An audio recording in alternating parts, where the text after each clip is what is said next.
Pokušaj da se iz dokumentacije HTV-a sačini sažeti pregled događanja i atmosfere u tjednu pred izbore 2003. godine ravan je podvigu, a danas duže gledanje raspoloživoga materijala napada vitalne organe i može ozbiljno ugroziti zdravlje. Zašto? Pa evo recimo novine. Sve je isto kao prije 4 godine. Večernji, desne stranke u prednosti za 2 zastupnika, lijevi blok 69, desni blok 71 zastupnik. A u jutarnjem vladajuća koalicija u vodstvu za 2,5%. Dalje, krupni kapitalisti plaćat će danak od 3 do 5%, kaže Anto Đapić u večernjem, a Radimir Čačić u jutarnjem kako je normalno da je otvaranje autoceste dio predizborne kampanje, kao što je bilo normalno onda kao i danas da se otvara sve što ima kvaku. Prizori s otvaranja trafostanice u Ernestinovu studeni 2003. Andrija Hebrang, HDZ će vratiti na posao generale koje je umirovio Mesić.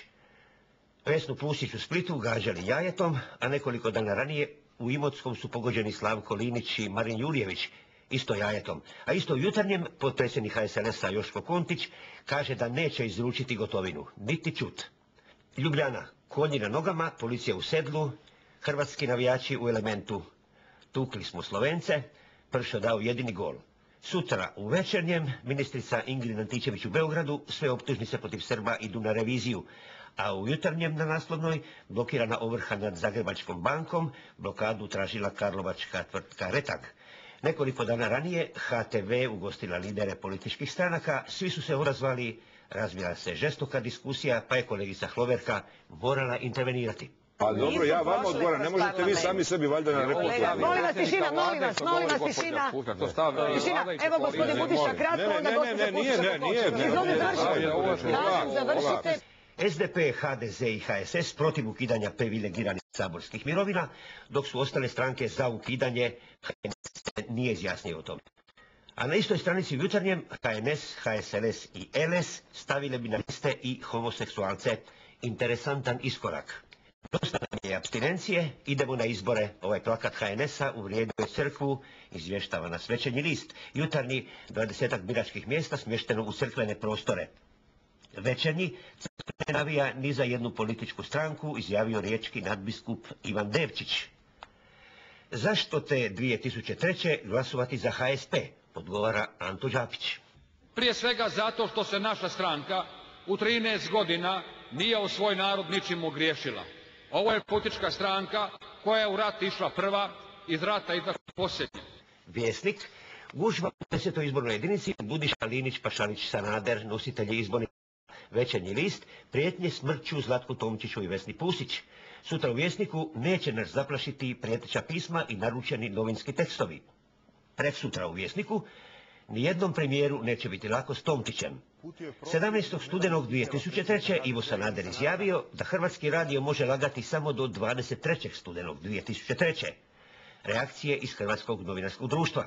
Tadašnji šef oporbe Sanader ostaće također zapamćen i po ovoj rečenici. Najavljujem također danas, 3 dana prije izbora, da će nova vlada koju će voditi Hrvatska demokratska zajednica, ukoliko nam date vaše povjerenje, smanjiti PDV sa 22% na 20%.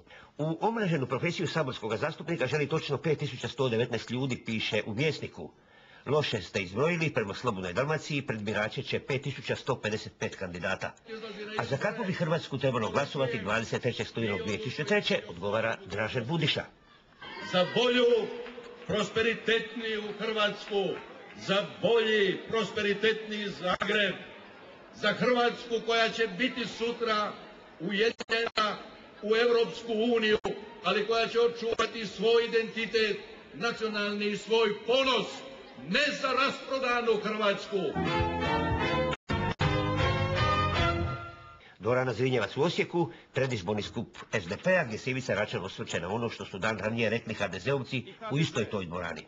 Rekli su da će skinuti sa vlasti nas i Račana. Ja na to mogu da poručim u ime nas ovdje koji vas gledaju. Neka sanjaju do 23. Na izbore neće izaći samo njihovi glasači, jel tako? Izaći će i naši na izbore. Rezultati agencije Puls na 4000 ispitanika, ovo su kadrovi iz našega dnevnika 3 dana prije izbora. mogli bi prevagnuti glasovi iz dijaspore, a pravo iznenađenje je Stranka umirovljenika i njezin šef Vladimir Jordan. Dosadašnje političke stranke obraćaju se samo nama kada su izbori. Slušajte ih sada po izbornim skupovima. Mi smo sad najpopularnija generacija. HTV-u. Vjerujemo u iscrpljenost naših gledatelja, vjerujemo u vašu iscrpljenost, vjerujemo u prezagrijanu atmosferu ovdje u studiju i uistinu još jednom laka i ugodna noć našim gledateljima, isto tako i vama. Vjesnik, izborna nedjelja 23. studenoga 2003. bit će topla, promjenjiva i Jutarnji list. Na multimedijalnom sučeljavanju Račan i Sanader složili se oko bitnih pitanja. Večernji list, Hrvatska u Europskoj uniji do 2008. Račan i Sanader mnogo su bliži jedan drugome nego što su to ljudi koji glasuju za njih, rekao redatelj Vinko Brešan na Vjesnikovom forumu. Pri samome su kraju pripreme u Državnom izbornom povjerenstvu. Nevladine udruge pozivaju građane na izbore, mladi i žene najveći su apstinenti, a ima i onih trećih. Ima i onih koji su nezadovoljni, ali ako ne izađu, bit će još nezadovoljniji. Dan prije izborne šutnje, petak 21. studenoga 2003. Jutarnji na naslovnoj 73 mjesta u Saboru, desnoj koaliciji, 67 Račanovoj vlasti. Račan, vjerujem da Tomčić ostaje uz SDP i HNS. Sanader, poslije izbora ponudit ćemo koaliciju HSS-u. A Zlatko Tomčić u pola noći 20. studenog 2003. odriče se prava na nastup u predizbornoj emisiji na HTV-u. Jutarnji list, Račan i Sanader složni, koalicija SDP-HDZ potpuno je nemoguća. I ovih se dana govori o mogućoj predizbornoj koaliciji HDZ-a i SDP-a. Jedan od glasnijih zagovornika te mogućnosti, te opcije je i predsjednik Mesić. A evo kako rezultate predstojećih izbora procjenjuje Feral Tribune. Jednoj opciji daje 37%, a drugoj 33%.